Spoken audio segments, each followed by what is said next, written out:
পুরীমুষিতা ভক্তি প্রমোদাক্ষ পুরীঙ্পাস্য ভক্তি প্রমোদাক্ষ পুরীং প্রণম্য ভক্তি প্রমোদং লভতে জনবৈ।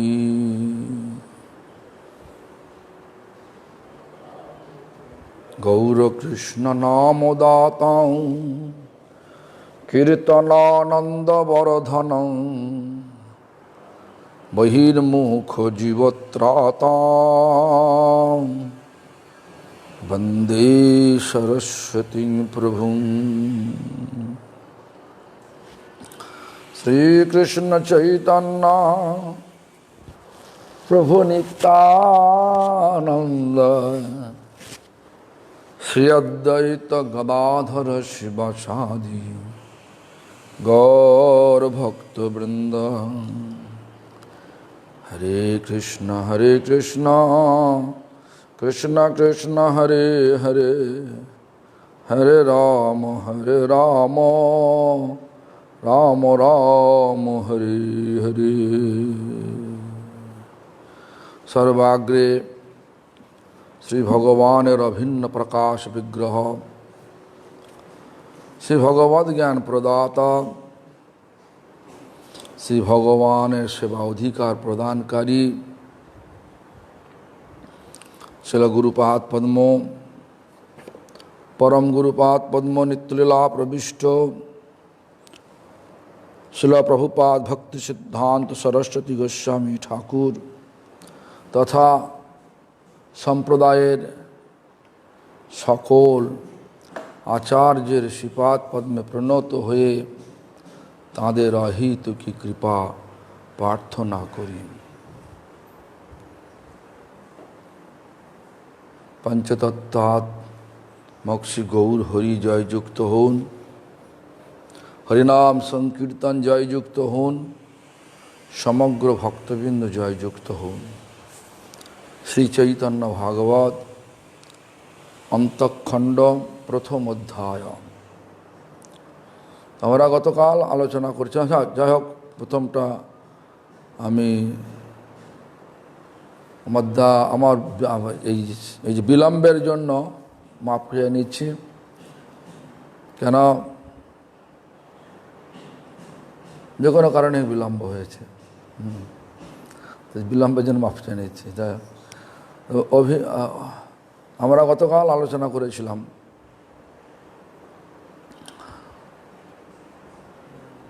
যে চৈতন্য মহাপ্রভু আর ভগবান কৃষ্ণ শচীমাতা এবং যশোদা দেবী উভয়ের মধ্যে এক মিল দেখা যায়।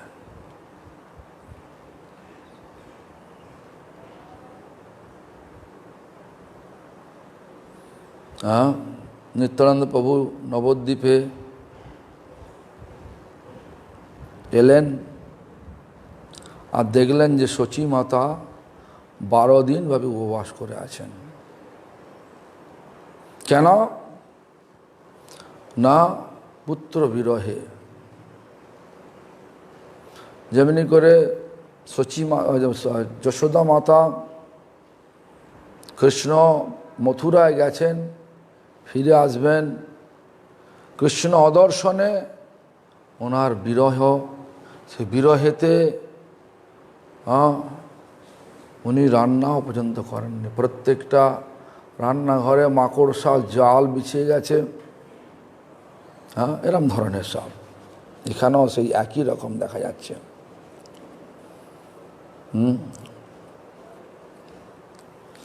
আর যদি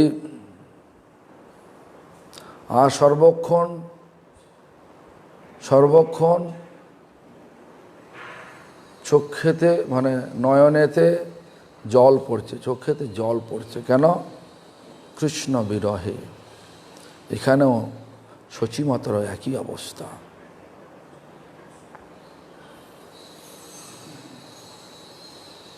যাকেই দেখতে পায় তাকেই জিজ্ঞাসা করে, তুমি কোনো মথুরা থেকে খবর পেলে? মানে যেটা যশোদা দেবী করতেন, ঠিক একইভাবে সচিমাতাও যাকেই দেখতে পায় তাকেই জিজ্ঞাসা করে, তুমি কিছু আমার নিমায়ের খবর পেলে? যাই হোক,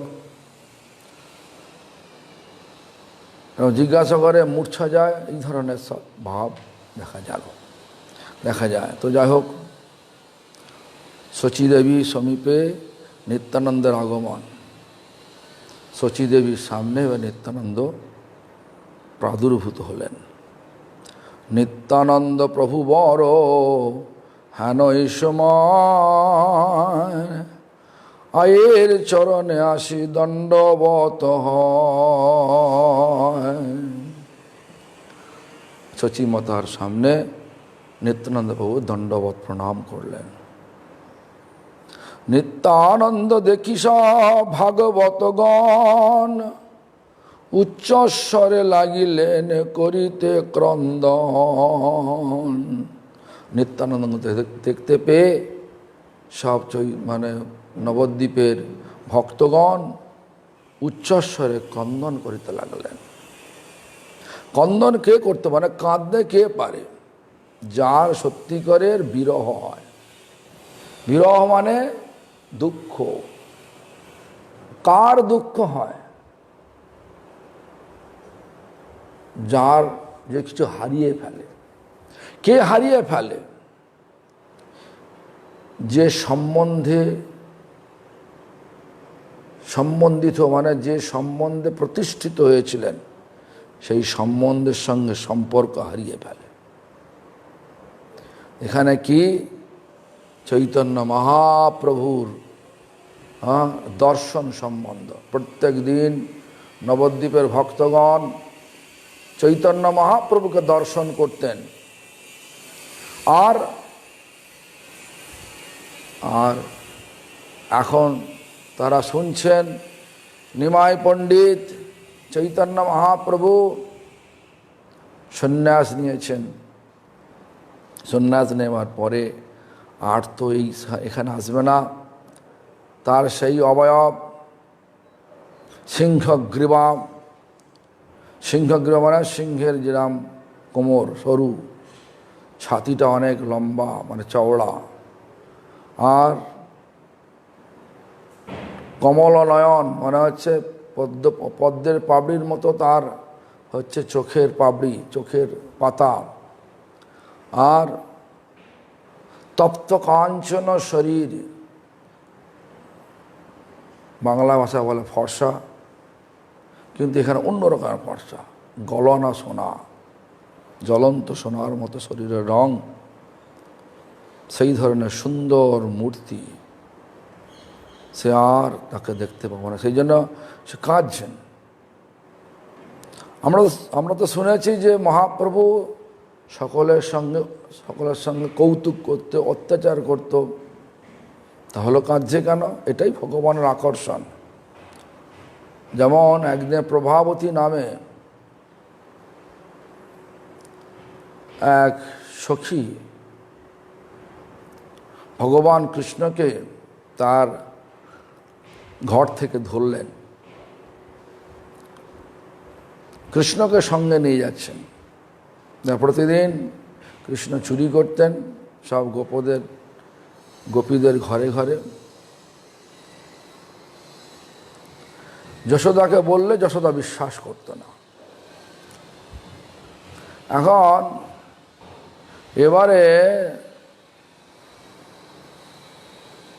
প্রভাবতী গোপী ভাবছে, আজকে আমি যশোদাকে বুঝিয়ে দেব, আমরা যেটা বলতাম তো বিশ্বাস করতে না, দেখো তোমার কি অবস্থা।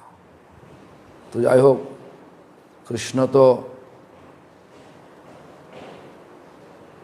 সমগ্র মায়ার নিয়ন্ত্রণকর্তা। তিনি সেই প্রভাবতীকে সেই মায়ায় মোহিত করে দিয়ে প্রভাবতী দেবী কৃষ্ণের একটা হাত ধরেছেন আর বলছে, আমার হাতে লাগছে, হাতটা পাল্টে দাও। তো প্রভাবতীর ছেলে কৃষ্ণের সঙ্গে আছে। কৃষ্ণ কি করেছেন, হাত যখন পাল্টাতে গেছে কৃষ্ণের, তখন ওর ছেলের হাতটা ধরিয়ে দিয়েছে। ও তো একটা আবেগে নিয়ে যাচ্ছেন, হ্যাঁ।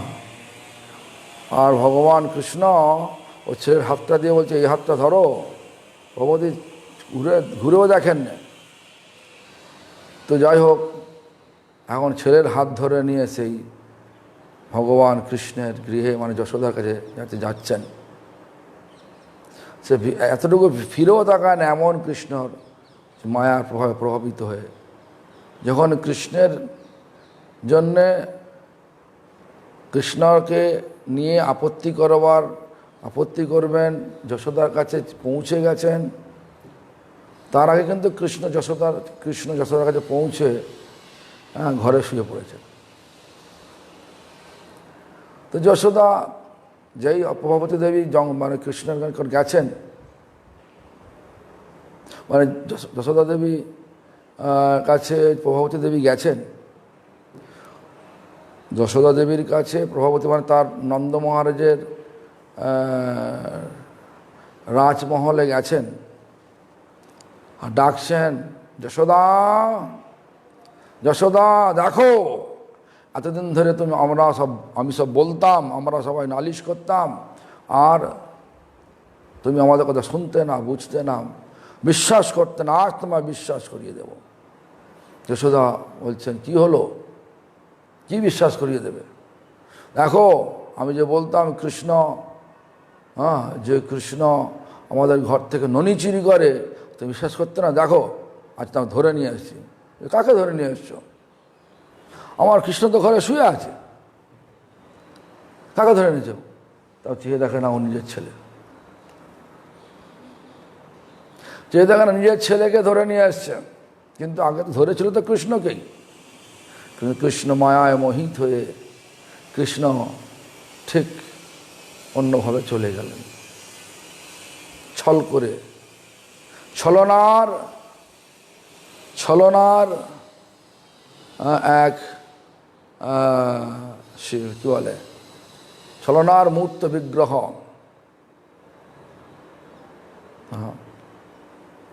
ভগবান। ছল করে সমস্ত জগৎকে ভুলিয়ে রাখতে পারেন সেই কৃষ্ণ। যাই হোক, তারপরে কৃষ্ণ আর যায় না, কৃষ্ণ আর যায় না। কৃষ্ণ যায় না দেখে আমার প্রভাবতী কৃষ্ণকে বলছে, তুমি আর আসো না কেন? তুমি তো মায়ের কাছে নালিশ করছো, যাব না। তখন যায় না, সেটাও ওদের ভালো লাগছে না।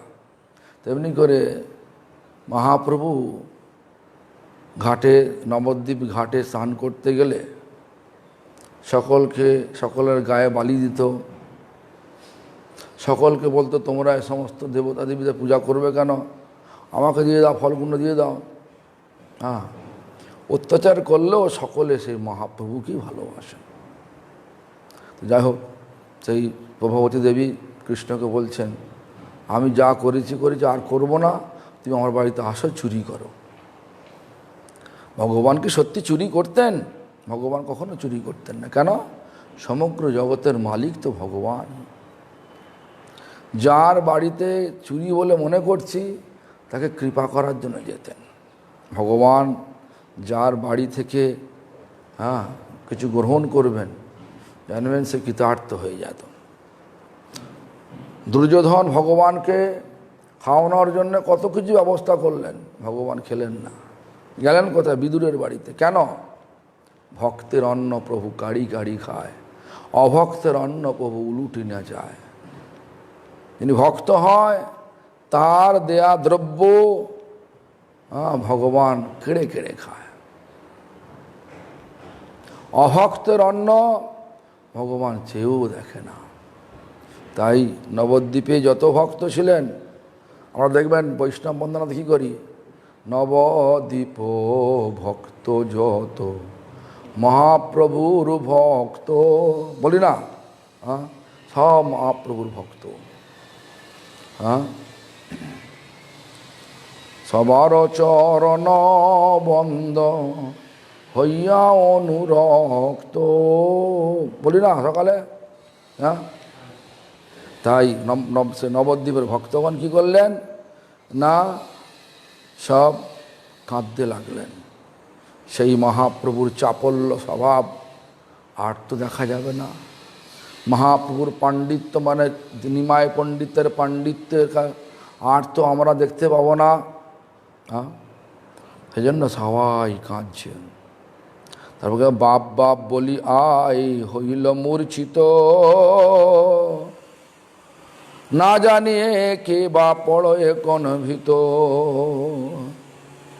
বাপ বাপ বলি কাকে বলছেন? নিত্যানন্দ প্রভুকে বলছেন। বলি আই হইল মূর্ছিতা, আই মানে শচী দেবী খালি মূর্ছা চলে যাচ্ছেন। না জানিয়ে কে বা পড়ে কোন ভীত, আবার জানি না কে কোন দিকে পড়ে যাবে সেই নিয়ে ভীত, মানে কোন দিকে শচীমাতা পড়ে যাবে সেই সব ভীত, মানে ভয় পাচ্ছেন। নিত্যানন্দ প্রভু বড় সভা করি কোলে, সবাই এরাম, শুধু শচীমাতা নয়, সবাই এরাম ক্রন্দন করছে। আর নিজের ভারসাম্য বজায় না রাখতে পেরে ভূমিতে পড়ে যাচ্ছে। এরম ধরনের দুঃখিত। আমরা বাবা মা মরে গেলে কি করি, একটু চোখে জল বার করতে হয়, করে দিলাম, তারপর ব্যাস মরে গেছে, ভালোই হচ্ছে, চলো চলো এখন অন্ন করতে নেই, ঘরে গিয়ে শুকনো মুড়ি খায় না নাকি? শ্মশানেই মুড়ি খাই, জয়দেব বলে শ্মশানেই মুড়ি খেয়ে নেবো। তো যাই হোক, এখানে কারা সবার খাওয়া বন্ধ। আমাদের মনে হয় কাঁদছে, দুঃখ হচ্ছে, তার থেকে অনেক বেশি দুঃখ হয় যদি ভগবান চলে যান। ভগবানের দর্শন বিরত হয়ে গেল, সেই জন্য সবার দুঃখ। নিত্যানন্দ প্রভু বড় সভা করি কোলে, সিঞ্চিলেন সবার নদী শরীর প্রেম জলে। এবার নিত্যানন্দ কর্তৃক মহাপ্রভুর শান্তিপুরে আগমন বার্তা জ্ঞাপন। শুনবাণী নিত্যানন্দ কহে ন সবারে, বাণীনাথকে বলে, সত্তরে চলো সবে প্রভুর দেখিবারে। সত্তর মানে তাড়াতাড়ি চলো, কোথায়? প্রভুকে দেখবার জন্য। কোথায়? দেখুন কি বলছে, শান্তিপুর গেলা প্রভু আচার্যের ঘরে, আমি আইলাম তোমার সভা লইবারে। আমি এখানে এসেছি তোমাদের সকলকে নিয়ে যাওয়ার জন্য। কোথায়? শান্তিপুর অদ্বৈত আচার্যের ঘরে। চলো, কেন না ওখানে সেই নিমাই পণ্ডিত এখন শ্রীকৃষ্ণ চৈতন্য নামে সন্ন্যাসী অবয়ব নিয়ে এসছেন, সন্ন্যাসী হয়ে এসছেন। চলো সকলে। চৈতন্য বিরহে জীর্ণ সর্বভক্তগণ, পূর্ণ হইলা শুনি নিত্যানন্দের বচন। মানে চৈতন্য বিরহে, মানে চৈতন্য মহাপ্রভুর দুঃখে সবার শরীর জীর্ণ হয়ে গেছিল। কেন? সব ভক্তগণ তার দর্শনজনিত বিরহে অত্যন্ত ব্যাকুল হয়ে গেছিলেন, কখন দর্শন পাব। আর জানেন ভগবান সকলের আশাই পূর্ণ করেন। ঠিক সেই সময় ভগবানের দ্বিতীয় দেহ বলরাম স্বরূপ আজ যিনি এসছেন নিত্যানন্দ প্রভু রূপে, তিনি এসে, যিনি আমাদেরকে বলা গুরু, গুরুর দ্বারাই ভগবানকে দর্শন পাওয়া যায়। সেই গুরুতত্ত্ব রূপ নিত্যানন্দ, রাধা কৃষ্ণের মিলিত তনু, চৈতন্য মহাপ্রভুকে দর্শন করানোর জন্য সংবাদ দিলেন। আমরা দেখেছি নরোত্তম ঠাকুর লিখছেন, নিতাইয়ের করুণা হবে, ব্রজে রাধা কৃষ্ণ পাবে, ধর নিতাইয়ের চরণ দুখানি, ধর নিতাইয়ের চরণ দুখানি। তো নিত্যানন্দের চরণ ধরলে রাধাকৃষ্ণের দর্শন পাওয়া যায়, রাধাকৃষ্ণের সেবা পাওয়া যায়। আর নিত্যানন্দ এতই দয়ালু, সকলের কাছে এসে কৃষ্ণ বিরহের যেন মনে হয় বর্ষার মানে গ্রীষ্মর তিরিশিত মূর্তিকার বুকে রস সিঞ্চন করার জন্য যেমন বর্ষা আসে, ঠিক তেমনি করে সে বিরহ ব্যাকুল শরীর মনের মধ্যে আনন্দের অমৃত ঢালার জন্য স্বরূপ এলেন নিত্যানন্দ। কোথায়? নবদ্বীপে শচীমাতার অঙ্গনে। আর কি বললেন? চলো সবাই। কোথায়? চৈতন্যকে দর্শন করবার জন্য শান্তিপুরে চলো চলো। ওখানে প্রভু এসেছেন। চৈতন্য বিরহ জীর্ণ সর্বভক্তগণ, পূর্ণ হইলা শুনি নিত্যানন্দের বচন। সকলের মন, বিরহ কাতর মন আর অমৃতপূর্ণ হয়ে গেল। কেন? নিত্যানন্দ সংবাদ নিয়ে এসছেন। অদ্বৈতের ঘরে শান্তিপুরে চৈতন্য মহাপ্রভু এসেছেন। সবাই হইলা অতি আনন্দে বিহবল, উঠিল পরমানন্দ কৃষ্ণ কোলাহল।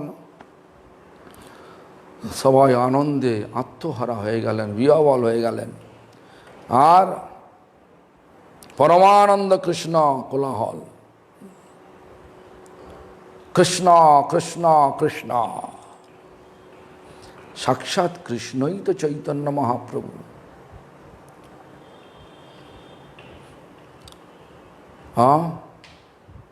তো কৃষ্ণ হয়ে কৃষ্ণ প্রেম দেওয়ার জন্য চৈতন্য মহাপ্রভু আমাদের নিকট প্রকট হয়েছিলেন।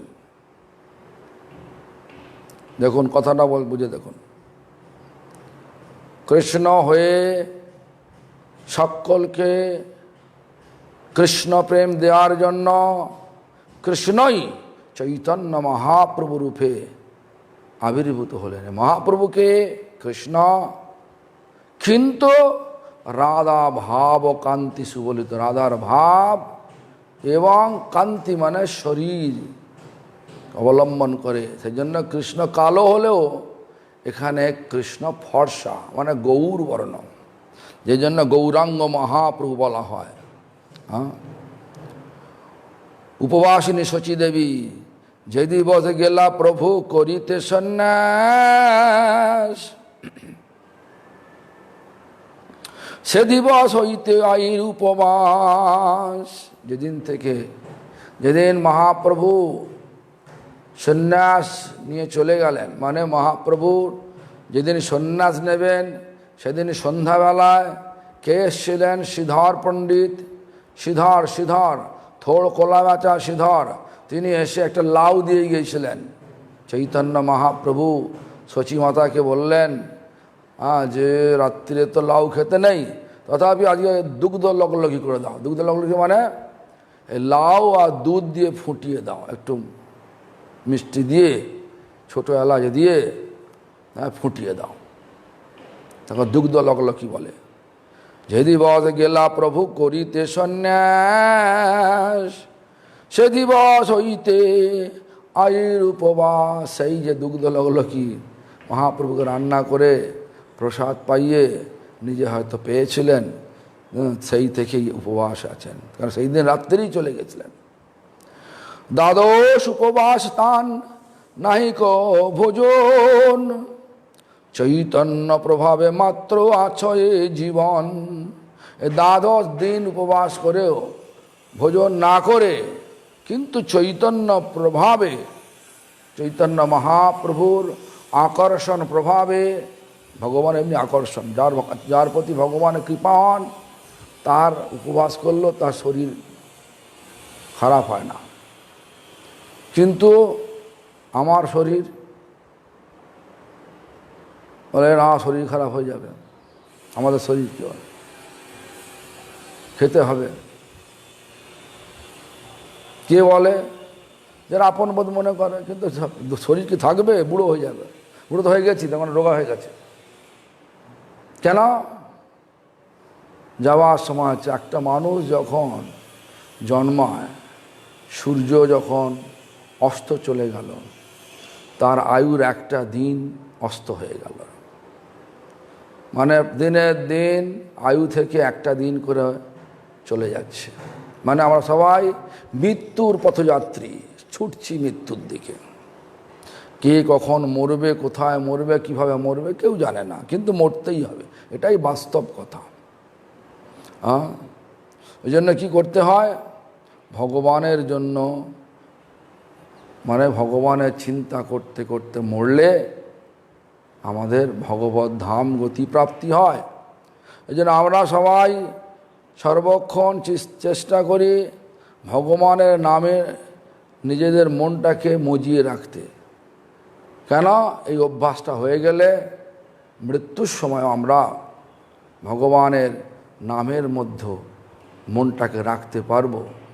তা না হলে কি হয়, মনটা এখন যে অবস্থায় থাকে, মনটা তখন আর অন্য জায়গায় না রাখতে পেরে এখন যে ভৌতিক লাভের দিকে মনটাকে রেখে আমরা বিচরণ করছি, ওই মরার সময়ও ওই ভৌতিক লাভ, ভৌতিক সম্পর্কিত সব জীবদের সঙ্গে কেউ স্ত্রী, কেউ পতি, কেউ কি বলে বিভিন্ন রকমের আত্মীয় পরিজন, যদি ঘরে কুকুর থাকে কুকুরের চিন্তা করে কেউ, আর যদি গরু থাকে গরুর চিন্তা করে। যেমন ভরত মহারাজ, তিনি চিন্তা করেছিলেন হরিণের, সে হরিণের চিন্তা করতে হরিণ জন্ম লাভ হলো। মরার সময় যা চিন্তা করতে করতে আমরা মরব, সেই শরীর লাভ হবে।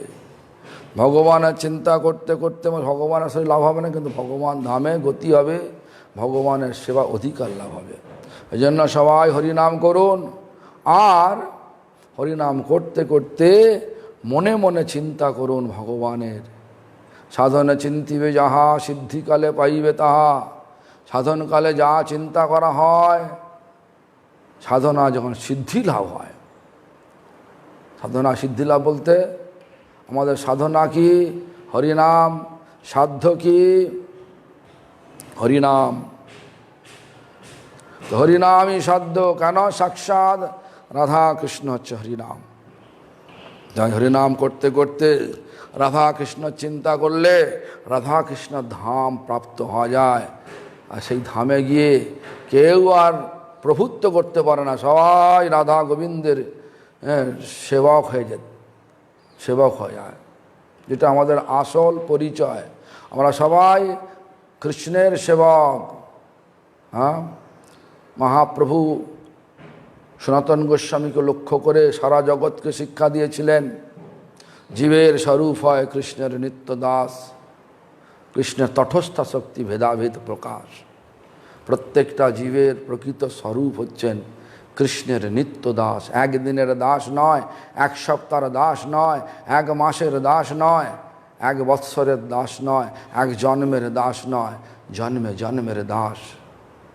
তো যাই হোক, আপনারা সকলে হরিনাম করতে করতে হরে কৃষ্ণ মহামন্ত্র জপ করুন, আর রাধা গোবিন্দের চিন্তা করুন। এটাই হবে আমাদের জীবনের চরম পরম বিজয়। এই জন্যই মানুষ দেহ লাভ করেছি। এই জন্য মানুষ দেহ সার্থক করুন। রাধা গোবিন্দের চিন্তা করতে করতে মরণকালে সত্যিকারের ওই রাধা গোবিন্দের ধাম প্রাপ্ত হবেন, যে ধামেতে কখনো দুঃখ নাই, যে ধামে সর্বক্ষণ আছে শুধু আনন্দ, যে ধামেতে সমস্ত ব্যক্তি হাঁটেন নৃত্যের ভঙ্গিতে, নাচতে নাচতে চলে, যে কথা বলেন গীতের মানে গানের ভঙ্গিতে, সেখানে শুধু আনন্দ না থাকে আছে, আনন্দের জন্যই তারা চলাটাও নৃত্য, মানে চলাটাও নাচের ভঙ্গি, আর কথা বলাটাও গানের ভঙ্গি। যে নাচে আর গায় সে কখনো দুঃখে থাকতে পারে?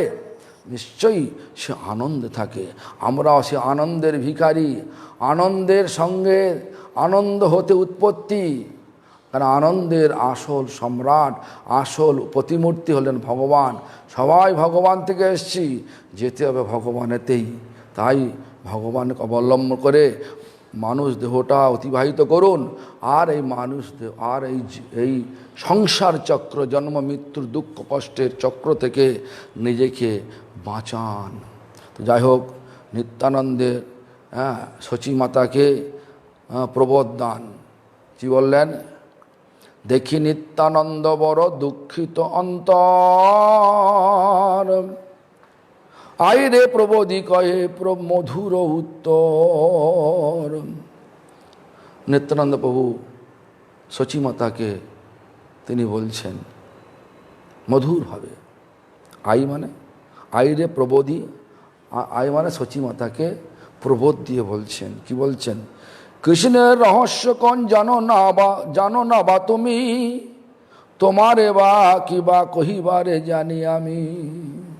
কৃষ্ণের যে রহস্য তুমি কি না জানো, সবটাই তো জানো, আর তোমাকে আমি কি বা বলবো?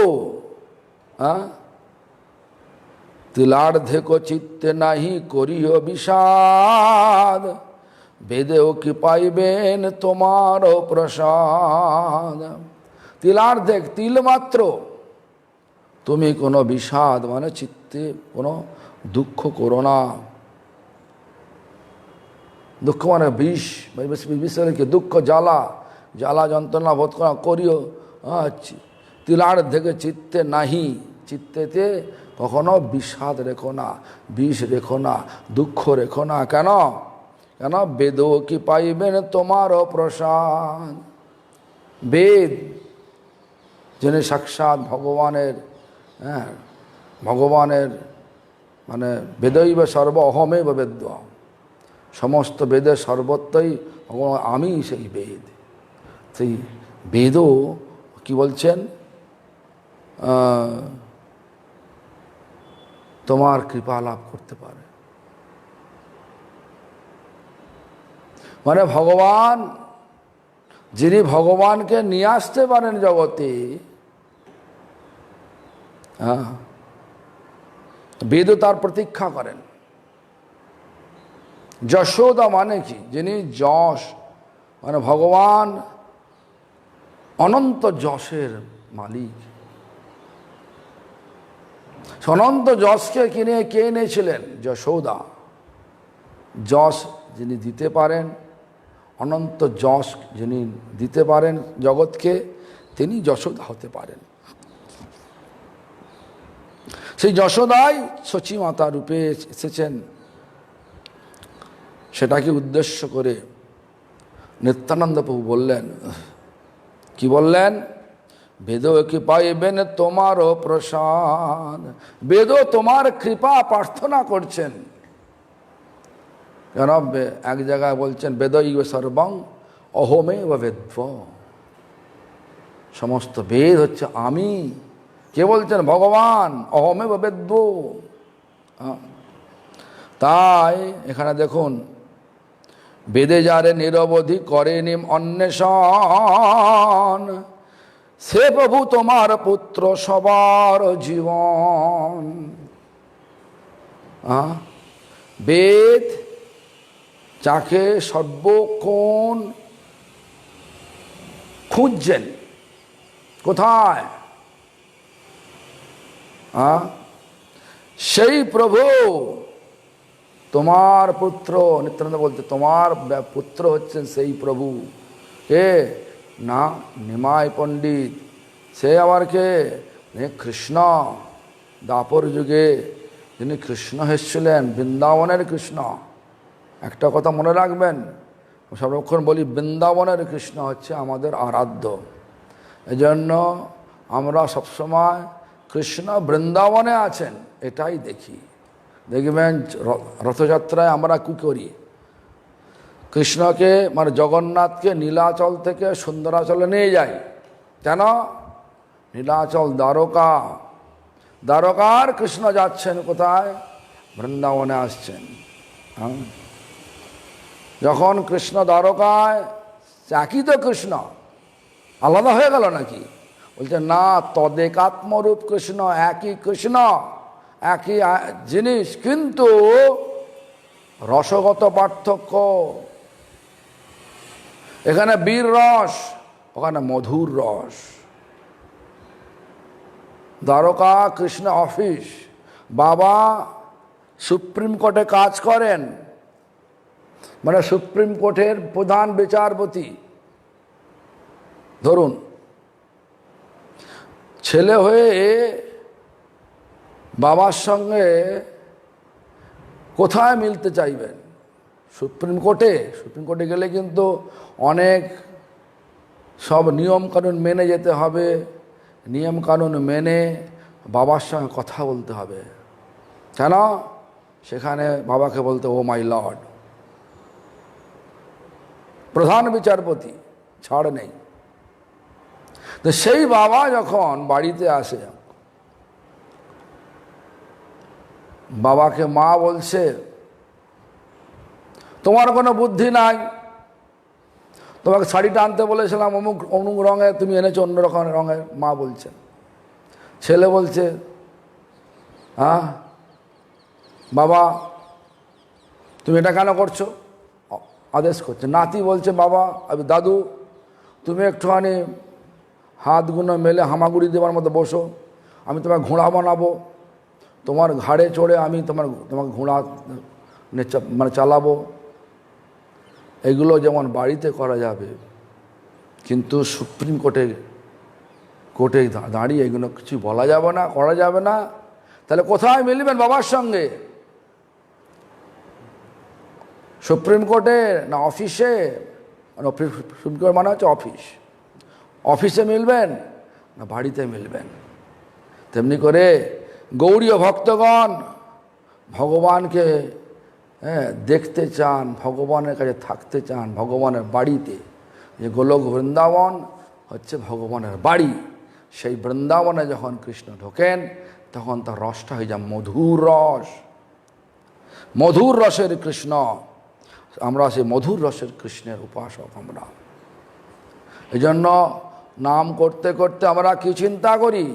চিন্তা করি ভগবান বৃন্দাবনে আছেন, রাধারানীর সঙ্গে রয়েছেন। কেন? ভগবান ব্রহ্মবৈবর্ত পুরাণের তিনি পরিষ্কার জানিয়ে দিয়েছেন, বিনা রাধা প্রসাদেন মত প্রসাদ নবিদ্যতে। রাধারানীর কৃপা ছাড়া আমার কৃপা কেউ পাবে না। এই জন্য গৌড়ীয় ভক্তগণ কী করেন? রাধা কৃষ্ণের যুগল উপাসনা করেন। আমরা সবাই গৌড়ীয় ভক্ত যারা নয়া হয়েছেন তারাও চেষ্টা করুন সেই ভগবানকে তার বাড়িতে মিলাবার জন্য। দেখবেন গৌড়ীয় ভক্তগণ নীলাচল থেকে রথ খিঁচে রথ টানতে টানতে নিয়ে আসেন কোথায়? সুন্দরাচল, যেটাকে বলা হয় বৃন্দাবন।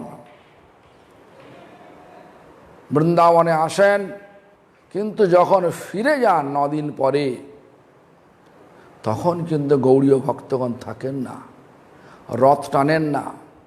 দেখবেন জগন্নাথ রথ মহাপ্রভু উল্টো রথে টানছেন না, সোজা রথে টানছেন। নীলাচল থেকে সুন্দরাচলে যাচ্ছেন, তখন মহাপ্রভুকে তার কথা আছে। যখন রথ ফিরে যাচ্ছেন নীলাচলে, তখন মহাপ্রভু চলে গেলেন গম্ভীরায়। কেন? গম্ভীরাটা সেখানে বিরহের স্থান। ভগবান বৃন্দাবন ছেড়ে দিলেন। আমার ভগবান নিত্যানন্দ মহাপ্রভু তো আসতেন জগন্নাথ মন্দিরে, তাহলে আবার না চানলেন কেন, টানছেন না কেন? এইগুলো হচ্ছে ভাবের ভাবের লক্ষণ। আমি সর্বক্ষণ বৃন্দাবনে থাকব আর ভগবানকে বৃন্দাবনে রাখব। ভগবান বৃন্দাবন ছেড়ে চলে গেলেন, মথুরা এলেন, মথুরা থেকে চলে গেলেন দ্বারকাতে। সেই দ্বারকাপুরী হচ্ছেন নীলাচল। নীলাচলে যান মানে নীলাচলের ওখানে চিন্তা করেন। কেন মহাপ্রভু তো কৃষ্ণ ভগবানকে মানে কৃষ্ণ ভগবানকে সেবা করে রাধারানী কি সুখ পেতেন, তার মহিমাটা কি, এইগুলো উপলব্ধি করতে এসছেন। তো তা সেই কৃষ্ণই এসছেন রাধা ভাব নিয়ে। রাধা এবার সেই দ্বারকাতে এসে সেই ভগবানকে দর্শন করে বিরহ, সেই বিরহটা কী জিনিস উপলব্ধি করার জন্যই মহাপ্রভু দেখবেন পুরীতে যাচ্ছেন, এই শান্তিপুরতে পুরী যাবেন। তো যাই হোক, এটাকে আগে বলে দিলাম, তো ওটা মনে মনে করবেন। এখানে তো 4:05 হয়ে গেছে, আমাদের ওখানেও পাঠ শুরু হয়ে যাবে নাকি, না হয়ে গেছে শুরু? তো যাই হোক, আমরা একটুখানি আর একটু পড়ে নিই, তারপরে আমরা কালকে আবার আসবো এই সময়। কালকে তো সোমবার না? হ্যাঁ, কালকে আসবো, কিন্তু কালকে হবে হিন্দি কথা না? হ্যাঁ, কালকে হিন্দি কথা হবে, আর পরশু হবে ইংলিশ কথা। এই চৈতন্য ভাগবত নয়, পরশু হবে ইংরেজিতে জৈব ধর্ম, আর কালকে হবে হিন্দি ভাষায়। আমার মনে নেই সপ্তাহে কী ওই দিন কী পাঠ করি আমার মনে নেই। তো যাই হোক, একটা কিছু পাঠ হবে, এদিন একটা পাঠ করব। তো যাই হোক, সেই বেদে যারে নিরবধি করে অন্বেষণ, সেই প্রভু তোমার পুত্র সবার জীবন। হেন প্রভু বুকে হাত দিয়া আপনার, আপনে সকল ভার লইল তোমার। সেই প্রভু মহাপ্রভু তোমার বুকে হাত দিয়ে সবার মানে হেনপথ আপনে সকল ভার লইল তোমার। সকলের ভার, তোমার ভার, সকল ভার তিনি গ্রহণ করলেন। ভগবান তো সকলের ভার বহন করেন। ভগবানের তৈরি এই পৃথিবী, পৃথিবীর ভার বহন করছে কে? ভগবানই বহন করছেন, শেষরূপী ভগবান গ্রহণ করছেন। হ্যাঁ, পৃথিবীর বুকে আমরা কত কিছু করছি, নানা রকমের অত্যাচার করছি। সবচেয়ে ভগবান অত্যাচার বোধ করেন যদি কোনো আমরা মিথ্যে আচরণ করি। দেখবেন এক সময় ভগবান বলছেন, আমি সকলের ভার সহ্য করতে পারি, কিন্তু মিথ্যেবাদীর ভার সহ্য করতে পারি না। এজন্য আমাদের অর্থাৎ সকল ভক্তদের চিন্তা করা উচিত, কোনো মিথ্যের আশ্রয় না নিয়ে সত্যস্বরূপ ভগবানের আশ্রয় নিয়ে জীবনটাকে অতিবাহিত করাটাই সত্যানুসন্ধান হয়। সকলে সত্যানুসন্ধানে চলুন। আর চলার সহজ পথ হচ্ছে হরে কৃষ্ণ মহামন্ত্রকে আশ্রয় করে, এই নামকে আশ্রয় করে এই জীবনটা অতিবাহিত করা। তো নামকে আশ্রয় করে জীবন অতিবাহিত, তাহলে সংসার চলবে কী করে? বলছে হ্যাঁ, সংসারের জন্য যেটা কর্তব্য সেটা করতে হবে। যদি সংসারে যে পয়সা উপায় করতে সেটা করতে হবে, আর বাকি সময়টা ফালতু বা ব্যয় না করে ভগবানের নামে রেখে ভগবানের সেবায় থেকে ব্যয় করাটাই হচ্ছে সত্যানুসন্ধান পথ। যাই হোক, ব্যবহার পরমার্থ যতেক তোমার, মোর দায় প্রভু বলিয়াছে বারবার। মহাপ্রভু ভগবান সকলের জন্য বলেছেন। কি বলেছেন? পরমার্থ করো, অর্থের উপরে পরমার্থ, ব্যবহার পরমার্থ। যতেক তোমার, যত পরমার্থ করো, মানে ভগবানকে অন্বেষণ করো। যা কিছু করো ভগবানের জন্যে করো। সংসার করো ভগবানের জন্যে করো, বিবাহ করো ভগবানের জন্যে করো, সন্তানাদি জগতে নিয়ে আসো ভগবানের জন্য করো। ঘর বাঁধো ভগবানের জন্য বাঁধো, বড় বড় ঘর, বড় বড় ঘর। ভগবান তো সমগ্র পৃথিবীর মালিক, বড় বড় ঘর করুন। হ্যাঁ,